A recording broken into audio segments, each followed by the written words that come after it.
Good morning, everybody, and welcome to another Sunday morning vlog. Happy Sunday. Good morning, everyone. We're not on the strip right now. We are in our studio, obviously, but Paula did go down to...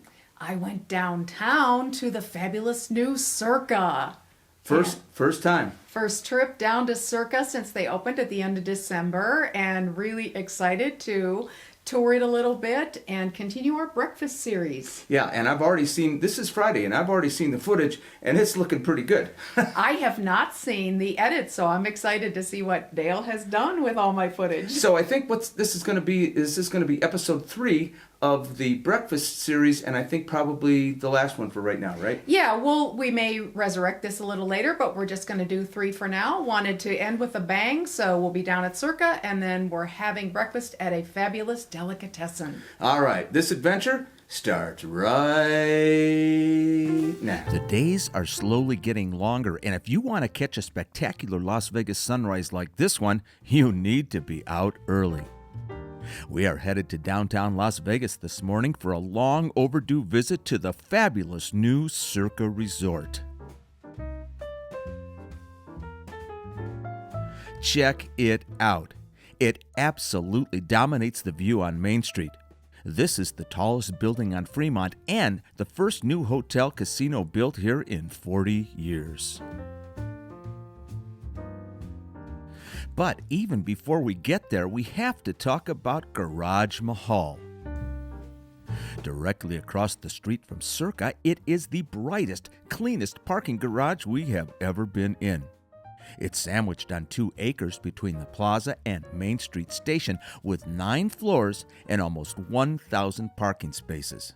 And here's an FYI, you do have to pay to park.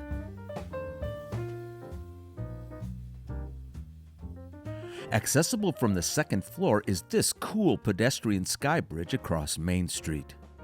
Let's take a minute to check out the view looking north and south. You can actually feel the downtown excitement ramping up even before you go in.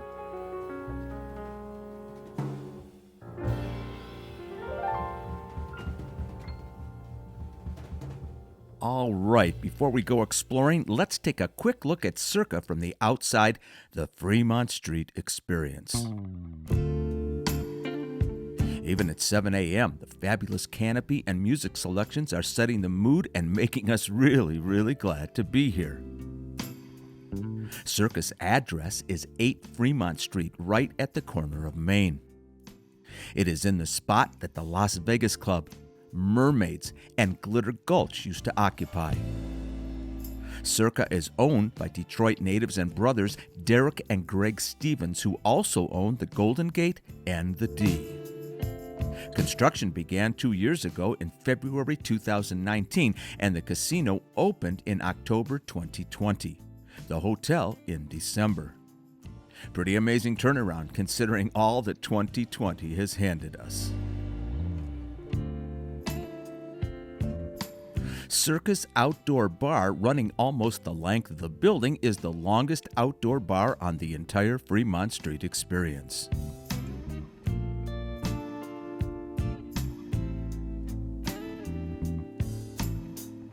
Project BBQ is the only permanent food truck on the Fremont Street experience and its first ever Carolina barbecue. It actually opens at 11, and we want to come back just to walk by and smell the smoke.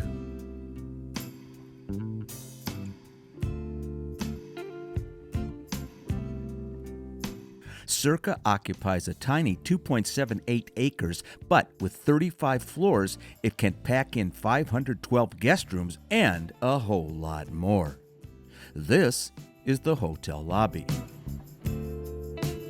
Rooms are all equipped with a mini fridge and tablet computers to control your environment.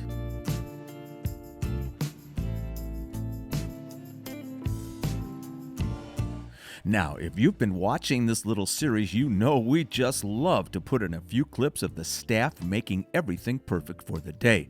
So, here are a couple we captured just for you.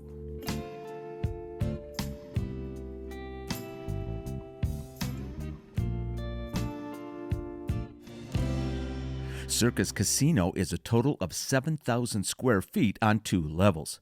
It can't compare in size to those big daddies down on the Strip, but it is colorful and inviting with all the latest slots and table games as well.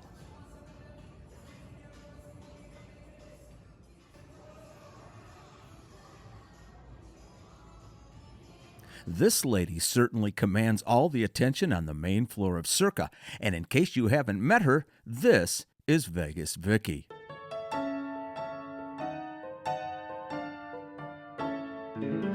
She made her debut on Fremont in 1980 out of the imagination of the infamous Bob Stupek.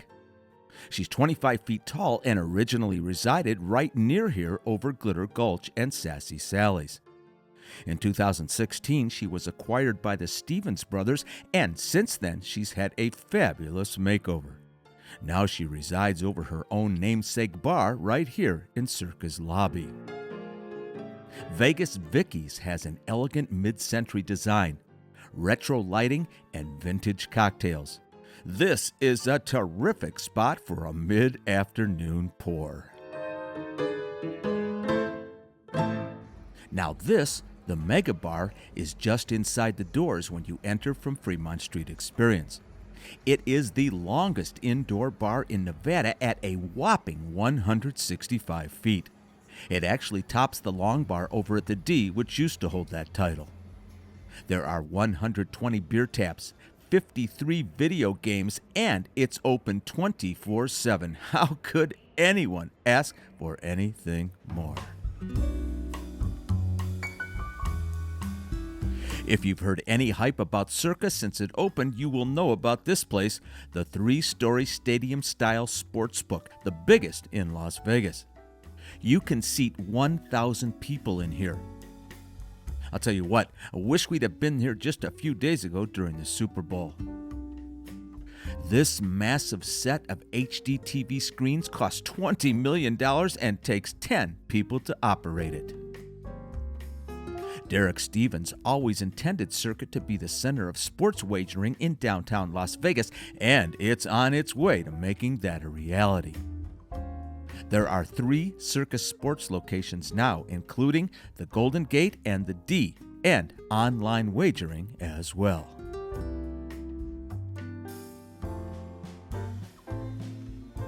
Well, we are going to need to book a room here once the weather warms up because we cannot miss this. The website calls this the best pool in history. Stadium Swim is Circa's pool area built on the casino rooftop with 6 pools on 3 levels and room for 4,000 guests. You can watch all the games while you're lounging poolside and gather at the Swim Up Bar.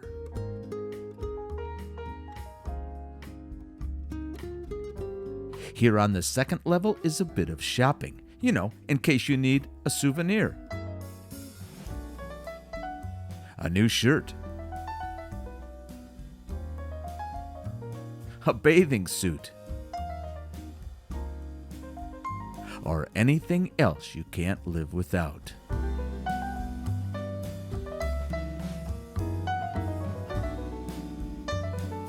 Okay, if you saw Breakfast at House of Blues, I peeked in the ladies' room. I wasn't going to do it again, but come on, how intriguing is this entry art? So, here you go, Circa Ladies' Room, 2nd floor. And outside it, a cool red phone booth, minus a phone.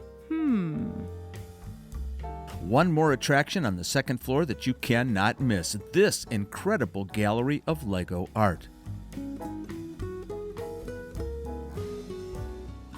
Banker-turned-artist Chris Ely channels the inner child in all of us and makes life-size Lego sculptures out of famous Las Vegas personalities. We actually saw this fabulous Marc-Andre Fleury on TV last week before the Golden Knights game, and here it is in person. This is an amazing, whimsical gallery.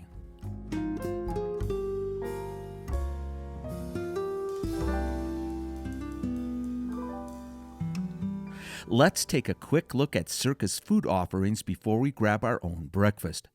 On the upper casino floor of Circa, you'll find a number of tasty food choices. Right here as you enter from the second floor skywalk is Jackpots, Circa's version of a coffee stand. Jackpots serves lots of tasty grab-and-go items and Michigan's own small batch Zingerman's coffee, something the Stephen brothers brought in specially for Circa. This has got to be a great place to work because we got a song as soon as we walked in the door.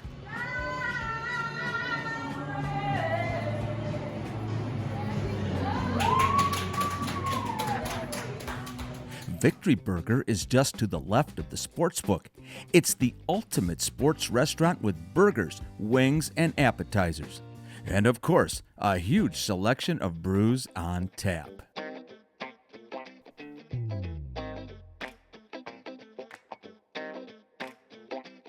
Eight East is in a quiet corner near the high-limit slots and is Circa's offering for fresh and flavorful Pan-Asian cuisine. It's also open for lunch and dinner.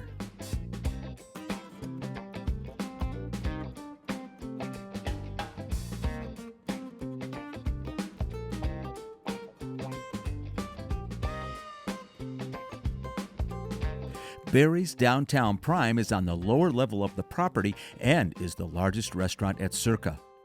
It's got vintage 1950s and 60s glamour and the finest steaks and seafood. It's open for dinner nightly, 5 to 11.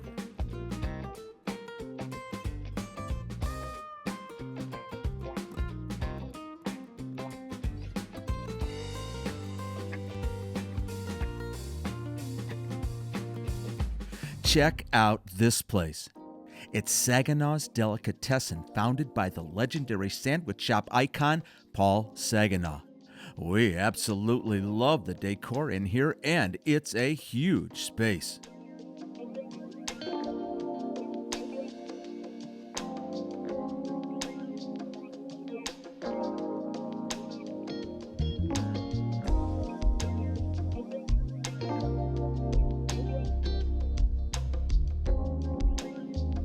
The sandwiches are two-handers, and even after a matter of weeks, they're already famous for traditional deli favorites like Reuben's, matzo ball soup, and latkes.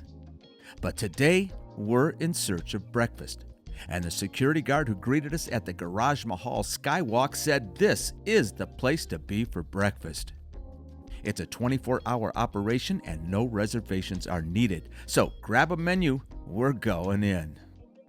Hello everyone. Don't know if you can hear me. There's lots of music playing, but I just wanted to pay homage to this amazing French toast breakfast. $15 for the French toast, an extra $3 for the bacon. Oh, wow, it smells amazing. I am going to dig in. I did talk while I was eating my food, but the Motown music was super loud in Saginaw's. In fact, the music in general in Circa is incredibly loud. But suffice it to say, I really enjoyed the French toast, the berries. There were blueberries, raspberries, and strawberries. It was delicious, crispy bacon, really, really delightful breakfast. Well, good morning, everybody. It's me. I just left Circa. The music was so intensely loud everywhere, even in Garage Mahal, that I had to leave the property in order to be able to give you my impressions of my breakfast. I actually had to stop and check with the fella I ordered it from because there was almost a crust on the French bread that was made of brown sugar, butter, and cinnamon, and it actually had a little bit of crunch when you cut into it. It was very unique, incredibly delicious. There were 6 wedges. I could only make it through 2 of them. They were so delicious and so filling. Bacon very crispy. They gave me a cup of tea and an extra pot of water, which I love because I always want to. It was a wonderful experience at Saginaw's Deli for breakfast, and actually everyone there that I interacted with at Circa could not have been nicer. It must be a good place to work because they were all just incredibly sweet and nice. Hello, Future Paula here. It's been several days since I had that initial impression, and as you can see, I had such a good time down there. I just love these early morning jogs with the interacting with all the people that work there. The breakfast was fabulous, and I loved Circa. And I just want to say, this was all Paula's idea. I needed a break. I need some time off just to unwind a little bit. So Paula decided that she would do all this on her own, go down there on her own. And I'm telling you, she did a terrific job, as you just saw. Yeah, Dale needed some chill time, and I think we've been able to accomplish that with our little breakfast series. Yeah, I think it worked out pretty good. In fact, I actually enjoyed them a lot. Yeah, like I said, I think we'll do more. But we do have some news for you that we wanted to share for those of you that may not follow Las Vegas news. Our governor spoke yesterday and wanted to give us the update on what's happening with our restrictions and limitations. Right. So come Monday, February 15th, we are going from 25 to 35% in terms of occupancy. Wow. A month later, March 15th, we're going all the way to 50. That's a big thumbs up right there. That is. That's a big thumbs up. And the big one. Yes, in May, we are supposed to be 100% open in Nevada. Cross your fingers, folks. I'll believe it when I see it. Me too, but we are cautiously optimistic. Plus, Dale, what's the other thing we're very excited about? I don't know. Conventions. Oh, yeah, conventions. They're going to start the conventions just a little bit at a time. I don't, the capacity won't be as much. First of all, they got to get everybody back in. How do people get here? How are they gonna Especially do if that? they're overseas. Yeah. So. But that is one of the most exciting things, to know that conventions are coming back. That means Las Vegas is coming back. Yeah, that is our lifeblood. So we are super excited about this news and what it's going to mean for the rest of 2021. All right. If you're not subscribed, please subscribe. Don't forget to hit that notification button. Anything. I'll miss you for breakfast, but we'll do this again soon, I promise. Hope you had a good time. We'll see you next time. Bye, Bye-bye, everyone. everybody.